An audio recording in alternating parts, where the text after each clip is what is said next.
Goeiedag. Baie lekker om by jou te kuier, saam met Patmos. Ek het laas week begin praat oor Johannes wat so skryf oor Jesus se gesels met die vrouens.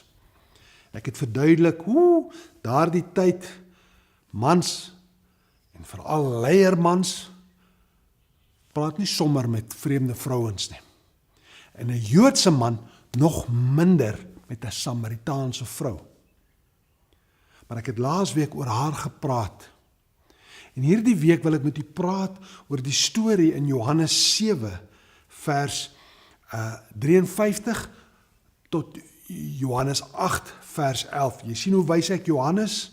Johannes, daardie disipel wat lief was vir Jesus, naby sy hart.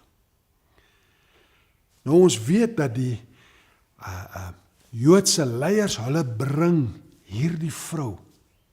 Hierdie vrou, sy's gevang in, nou gaan die hoorendes die gebaar geniet, sy's gevang in saamslaap. Nee? Sy het saamgeslaap met verkeerde persoon. En hulle is so gereed om haar met klippe te gooi. Maar Jesus sê, die een wie is onskuldig, gooi die eerste klip. O, julle ken die storie. Dan baie belangrik, hy sê vir hierdie vrou, ek oordeel jou ook nie. Gaan en sondig nie meer. Nou ons is baie lief om te sê, jy mag my nie oordeel nie, los my. Jesus sê, ek oordeel jou nie. Jy moet jou sonde stop. Ons as Christene moenie stil bly wanneer ons sien sonde nie. Dis nie oordeel om vir iemand te sê, stop daardie gedrag, stop daardie soort praat, stop daardie gevloek, stop daardie saamslapery. Want daardie dinge is die dinge wat jou verwoes. Dis nie oordeel nie, dis nie liefdeloos nie, dis waarheid. En ons as kinders van die Here moet toelaat dat ander ons vermaan, dat hulle ons leer, dat hulle vir ons sê, stop dit. En dis wat Jesus sê vir hierdie vrou, hy sê, ek veroordeel jou nie, dit beteken, ek gaan jou nie nou met 'n klip gooi nie, maar jy moet jou gedrag verander.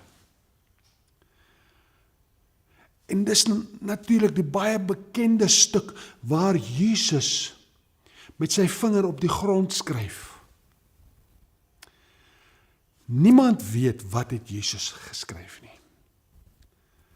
Maar dit laat my persoonlik dink aan daardie tyd toe Jesus, toe God die Vader met sy vinger die wet geskryf het.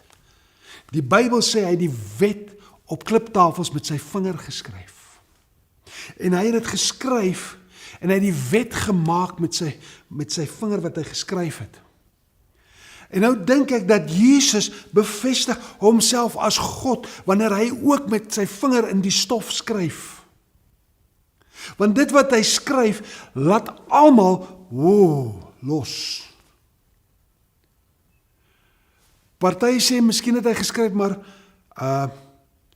bring eers die man ook. Want is nie net vrouens nie, mense wat gevang word met egbreuk, moet altyd gestenig word. Dit sê nooit net die vrou nie. Of miskien is dit die wet van genade, waar hy sê, as ek my sonde bely en laat staan, sal hy my red. Ek dink maar so. Maar wat ek weet is, Jesus het met sy vinger geskryf, en dit het almal se gedagte verander. En nou wil ek vanmôre vir die Here vra, Here, ek maak so baie foute. Ek is ook soms haastig om te praat en te doen. Ek ook baie verkeerd. Ek praat nie met jou asof ek heilig as jy nie.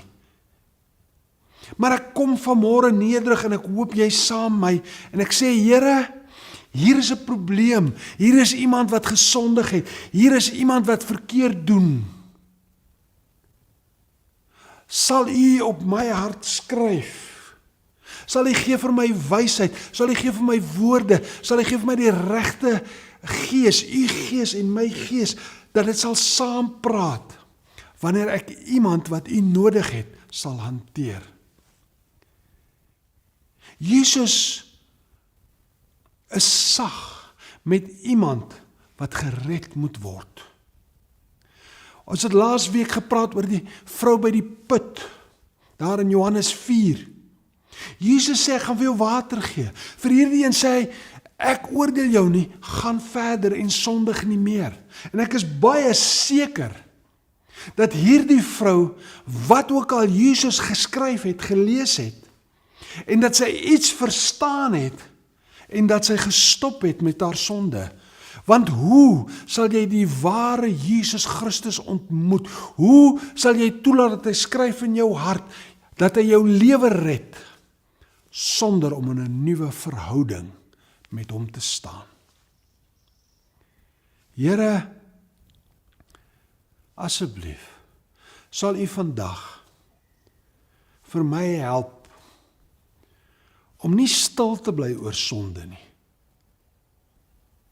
Maar ook, Here, sal u in my hart skryf, dat ek sal weet hoe om te hanteer, wat om te doen. Dat my houding en Jesus houding selfde.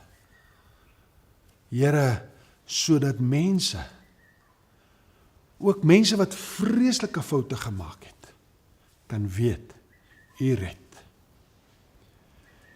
Here, u doen moeite met 'n vrou, wat almal sal sê is sleg. Dankie dat u ook moeite gedoen het met my. In myself is ek ook sleg. Maar ek is gered, ek is bloedgewas, en ek het verhouding met u. Dankie daarvoor. In Jesus naam. Amen. Jesus love you.